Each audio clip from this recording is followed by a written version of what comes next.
वही सत्ता सर्वनाम और रूप के स्वरूप में आकर भांति भांति के आकारों को धारण कर ज्ञान धारण कर रहे हैं ना उस सत्ता से हम, तो उसके द्वारा ज्ञान और अज्ञान में फिर हमें भेद भी मिल रहा है।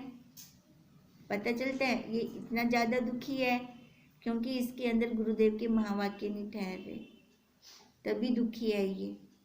अब नहीं ठहरे तो उसको हम कौन सी संज्ञा देते हैं? अज्ञान की।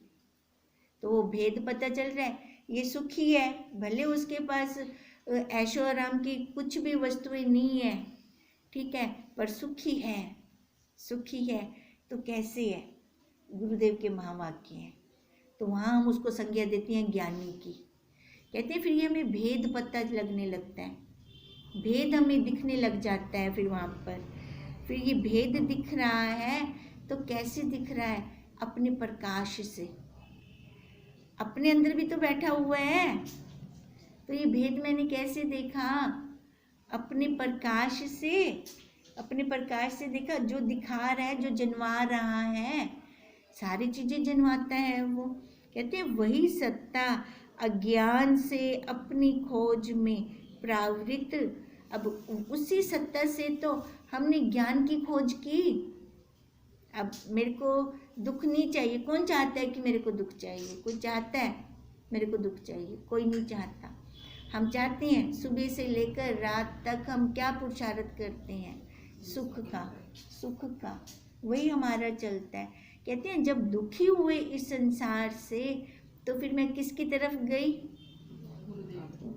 भी मेरे को वो आनंद चाहिए, वो सुख चाहिए, वो दुख नहीं चाहिए, तो वो कहाँ मिलता है? गुरुदेव के पास मिलता है ना। फिर उसकी हम खोज करते हैं। अब खोज भी किसकी सहायता से? इसकी उस वो सत्ता से, उस सत्ता से मैंने वो खोज की, क्योंकि अंदर तो ज्ञान स्वरूप वो स्वयं बैठा हुआ है, वो स्वयं में अंदर ज्ञान स्वरूप।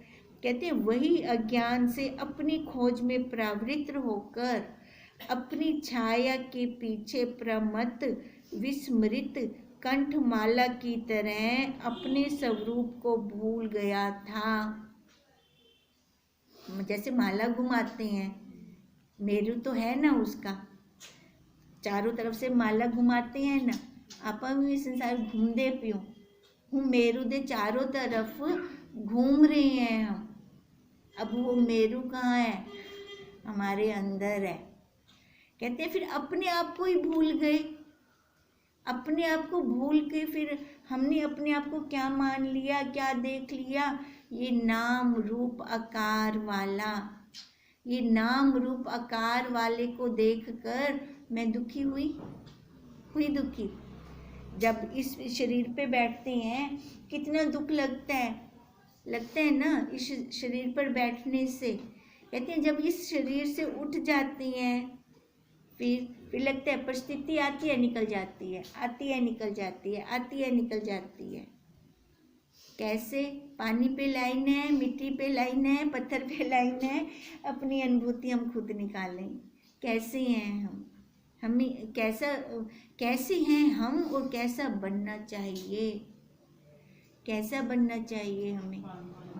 पानी पे लाइन होनी चाहिए, आए और जाए, पकड़ ना हो हमारे अंदर, किसी भी चीज़ की पकड़ नहीं होनी चाहिए। अब ये कहते हैं जब हम अपने स्वरूप को भूलकर चारों ओर वो घूमती है तो कहीं फिर क्या देखते हैं? कहीं तपस्वी देखते हैं, कहीं पर भक्त, कहीं उपासक, कहीं वर्ती, कहीं त्यागी, संबंधों से वैरागी, कहीं चिंतातुर और शोकातुर। ऐसे घूम रही है ये माला, ये सारी घूम रही है। अब कहते हैं जब तक मेरू पे नहीं रुकते ना हम, तब तक वो शांति तृप्ति नहीं आएगी। जितनी मर्जी उपासना कर लें, जितनी मर्जी चारों धाम की यात्रा करके आ जाएं, जितना जप तप कर लें, उसमें क्या बना हुआ है? कर्ता बना हुआ है उसमें। जब तक ये कर्ता नहीं खत्म होता, मेरू पे नहीं आकर हम रुकते, तब तक ये शांति और तृप्ति हमें प्राप्त नहीं हो सकती। वो रास्ते हैं, गलत मत लेना, अर्थ का अनर्थ मत लेना कि वो पासे सबको बनना क्या नहीं। नहीं, जो जहाँ लगा हुआ है बहुत अच्छा लगा हुआ है, वो रास्ते हैं, पर रास्ते से हमें आगे बढ़ना है। एक रास्ते पे रुकना नहीं है। बर्तन ही धोवण बह रहा हूँ तो खाली मांझ दे रहा है वनू उनको धोसू भी था धोते उनके खीर भी रखसूँ। खीर गैस से तो कहना पी रस से नीचे उतारेंगे भी उतरे हुए पीता कहना रस से उनको खोसू भी। खाने के बाद वो जो खाने के बाद जो प्राणों में पुष्टि आती है, जो तृप्ति आती है, देखो वो सर्कल चला, स्टेप बाय स्टेप चला, एक स्टेप को पकड़ के तो नहीं बैठे। ऐसे ही गुरुदेव हमें समझा रहे हैं कि हम एक स्टेप को ना पकड़ के बैठें। भक्ति मार्ग में है तो उससे आगे की भी यात्रा करें ना, आगे भी तो चले। जप तप कर रहे हैं तो उससे आगे चले। ये मार्ग किस लिए है? बर्तन साफ करने के लिए, अंतःकरण साफ करने के लिए। अब जब अंतःकरण साफ हो गया तो फिर आगे नहीं चलना। बहुत ऐसे हैं, बहुत ऐसे साधक हैं, जिज्ञासु हैं, अंतःकरण जिनका साफ हो गया है पर अभी तक दिशा नहीं मिली उनको, अभी तक उनको रास्ता नहीं मिला। साफ अंतःकरण वाले बैठे हैं, बहुत बैठे हैं। तभी तो गुरुदेव हमें कहते हैं कोई विरला इस मार्ग पे आता है। लाखों में से, शुद्ध अंतःकरण वालों में से भी लाखों में से कोई विरला आगे इस ज्ञान पे आके रुकता है। क्यों रुकता है? क्योंकि वो दिशा देने वाला तो कोई हो, मार्ग दिखाने वाला तो कोई हो। अगर दिशा देने वाला कोई नहीं है, मार्ग देने वाला कोई नहीं है, तो फिर जैसे हम कहते ना यो सूट चंगा है, कैमले केड़ी सूट को चंगा आखसू, कैमले केड़ी सूट को चंगा आखसू। कोई बड़ा सियाणा आख देवे अरे नहीं यो सूट चंगा ही, ओवला मुँह सूट ते रोकवे से भी अपने से बड़े ने कह दिया कि यो सूट चंगा है। ऐसे ही होता है संसार में। जब तक गुरु नहीं मिलते ना तब तक कभी हम किसको अच्छा बोलेंगे, कभी हम किसी को अच्छा बोलेंगे। वो हम अपने मन से बोल रहे हैं क्योंकि टिकाव ही नहीं है, हमें रास्ता देने वाला ही कोई नहीं है। तभी तो गुरु दीक्षा का बना। यहाँ पर दीक्षा से क्या मिलता है? हमें दिशा मिलती है। दीक्षा देते हैं ना गुरुदेव तो हमें दिशा दे देते हैं, बेटा इस रास्ते पे जाना, ये रास्ता तेरे लिए ठीक है। अब जिनको कोई दिशा देने वाला ही नहीं है वो तो कभी कौन से रास्ते को चुनेंगे, कभी कौन से रास्ते को चुनेंगे। तो हम तो संभल गए, हम जो बैठे हैं इस क्लास में हम तो संभल गए। फिर हमारे अंदर विचलित ना हो हम अपने रास्ते से, भटके ना हम अपने रास्ते से। हमें जो रास्ता गुरुदेव ने दिया है वो हमारी मंजिल तक हमें पहुंचाएगा। इतनी दृढ़ता हो हमारे अंदर, इतना विश्वास हो। परमात्मा क्या है? विश्वास ही तो है। विश्वास के अलावा कुछ भी नहीं है। किसने देखा परमात्मा को? ऐसे दिखता नहीं है। अपने विश्वास से उसकी अनुभूति होती है, वो अनुभव हम कर सकते हैं, अंदर तक अनुभूति लेते हैं हम उसकी।